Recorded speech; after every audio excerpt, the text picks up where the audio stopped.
Hey guys, so today we're going to be talking about intellectual disabilities as well as autism spectrum disorder. But right now we're going to talk about intellectual disorders. So in the DSM-4, this used to be called mental retardation. But of course, that's a no-no. So in the DSM-5, they changed it to intellectual disorders. Diagnosis is based on the measurement of IQ tests and upon three key factors. First is significantly impaired intellectual disability as measured by standardized tests, onset before 18 years old, and impairment of adaptive abilities necessary for independence in daily occupations. So according to the DSM-5, the various classifications for intellectual disorders include: first is mild intellectual disability, which has an IQ range of 55 to 69. Next is the moderate intellectual disability, which has an IQ range of 40 to 54. Next is severe intellectual disability, which has an IQ range of 25 to 39.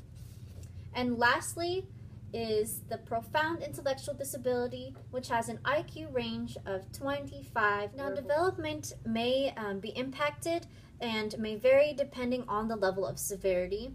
The impact may include the following: cognitive development, motor development, difficulty with generalization and abstract thinking, sensory development, language development, as well as psychosocial development. So just some treatment intervention ideas. Client-centered goals and care is very important. ADL assistance may be needed, so family education may take place. Development of social participation skills is also important, as well as interdisciplinary team and family collaboration for school or home goals within the IEP or outpatient clinic goals. So next we're going to talk about autism spectrum disorder.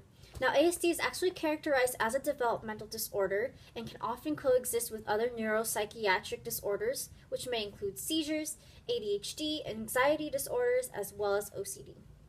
Now, in the DSM-5, ASD encompasses autism spectrum, PDD-NOS, which is actually pervasive developmental disorder, not otherwise specified, as well as Asperger's syndrome. So ASD may be diagnosed as early as 18 months, but is more reliably diagnosed at 2 years of age. According to the DSM-5, diagnostic characteristics must include at least 6 items from the list that I'm going to give you guys, including 2 or more from Category 1, at least 1 from Category 2, and Category 3. These categories include impaired social interaction and in most cases cognitive disabilities, difficulty with communication, repetitive and stereotyped behaviors and movements, delayed impairment in social interaction and or language and or play before the age of 3. It is not better described as Rett syndrome or childhood disintegrative disorder. They have difficulty with sensory processing and perception of various stimuli, as well as deficits that tend to be more severe in verbal sequencing and abstraction versus visual, spatial, and memory skills, so such as that they're very good with music. So some of the behavioral characteristics critical to diagnosis include disturbances in social interactions, disturbances in communication, disturbances in behaviors, as well as disturbances of sensory and perceptual processing and associated impairments.